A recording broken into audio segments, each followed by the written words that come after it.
tertinggal di belakang tadi mas. Dia sempat agak nggak mau jadi setelah tertinggal di belakang tadi. Mas Baitul menjawab, katanya dia itu mau berlari itu nggak bisa mas, seperti ada yang menarik. Semakin Bismillahirrahmanirrahim. Assalamualaikum warahmatullahi wabarakatuh. Waalaikumsalam warahmatullahi wabarakatuh. Kembali lagi dengan kami di channel Kreator Alam Official bersama saya Al dan sahabat saya Mas Basir. Di sini kami akan melanjutkan cerita yang part pertama yang kemarin yang sempat tertunda karena ada gangguan teknis. Mana mas lanjutannya?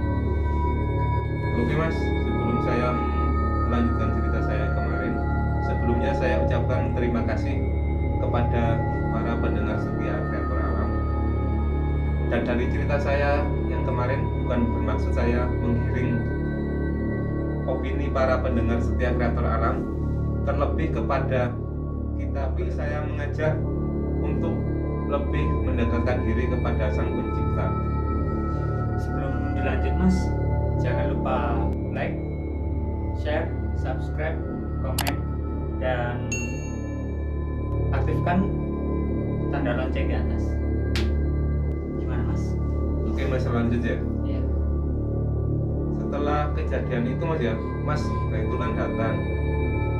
Setelah beberapa menit, setelah tenang, akhirnya kami beranikan diri untuk bertanya kepada Mas Baitul apa yang terjadi setelah tertinggal di belakang tadi mas. Dia sempat agak nggak mau cerita itu mas ya, tapi dengan dorongan teman-teman kami bertiga tadi, dia akhirnya mau bercerita mas. Mungkin itu ya apa? Panik. Bisa dikatakan panik sih, panik mas, tapi itu lebih kepada entah takut entah gimana dia itu kan. Ya. Kondisinya pun agak sedikit linglung kayak gitu mas.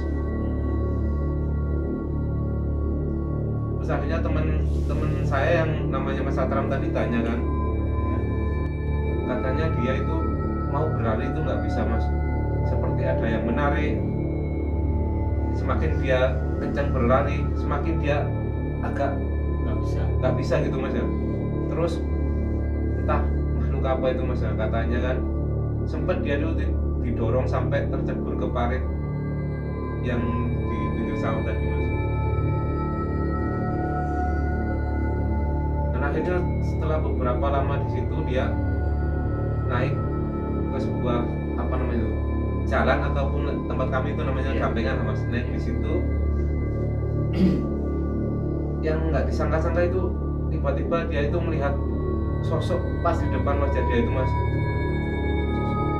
sama seperti yang kita lihat di awal tadi, sosok pocong, iya, dengan mata yang merah dan wajah yang hancur itu mas, kata Mas Baitul kayak gitu. Akhirnya dia pun katanya sih setelah melihat penampakan pocong yang di depannya tadi mas ya, Mas Baitul itu sempat agak tercengang. Akhirnya Mas Baitul seperti mendengar ada panggilan dari kami. Langsunglah tersadar dia kan. Dia langsung lari menuju kami mas yang nunggu di pemukiman tadi mas. Singkat cerita, hari besoknya itu Mas Baitul sakit mas. Dan sakitnya pun itu agak gimana ya, bisa dikatakan kurang lancar sih. Kurang lancar soalnya kan demamnya itu tinggi banget mas. Nah di situ dia dibawa ke puskesmas terdekat mas. Iya. Sampai 3 hari itu sakitnya itu kok tetap aja dia kayak gitu. Dan akhirnya kami bertiga tadi ada inisiatif untuk membawanya ke paranormal ataupun Pak Ustadz mas. Akhirnya di situ Mas Baitul kami bawa ke Pak Ustadz terdekat mas. Disitulah kami mulai menceritakan apa yang terjadi sama Pak Ustadz itu. Dan akhirnya Pak Ustadz pun gak sempat berani bicara ke kami berempat itu mas. Cuma Pak Ustadz itu bicara ke saya langsung. Kata Pak Ustadz itu kan kayak gini, kata Pak Ustadz tadi Mas ya, Mas Baitil itu ketempelan si makhluk yang pocong tadi Mas ya. Pocong yang malam itu. Iya, yang pocongnya sempat punya usut. Ternyata si hantu pocong tadi itu penunggu ladang jagung tadi Mas. Memang ada ya kayak gitu ya. Ya bisa kita percaya, bisa nggak Mas, soalnya ini kan kejadian di desa Mas. Iya. Hal-hal mistis kayak gitu kan pastinya masih ada Mas. Soalnya kan pesawat kalau nggak dijaga makhluk-makhluk kayak gitu kan mungkin akan sering hilang. Iya, benar sekali.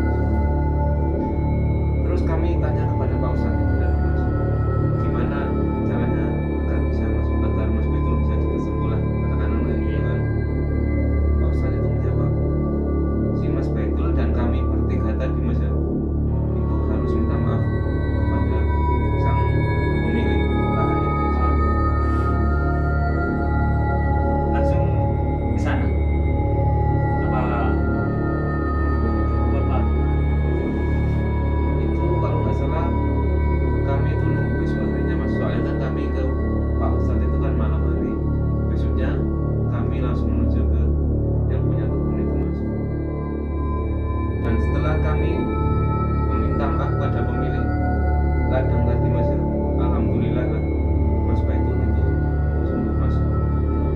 nggak jadi melakukan Iya. sama orang. Dari sini kita bisa ambil kesimpulan Mas, kita janganlah mengambil barang orang lain, apalagi sesumbar ataupun menantang makhluk-makhluk yang kasat Kasat mata. kasat mata ya. Iya guys, itulah pesan-pesan dari kami. Jangan sampai kita mengambil barang milik orang lain atau sesumbar menantang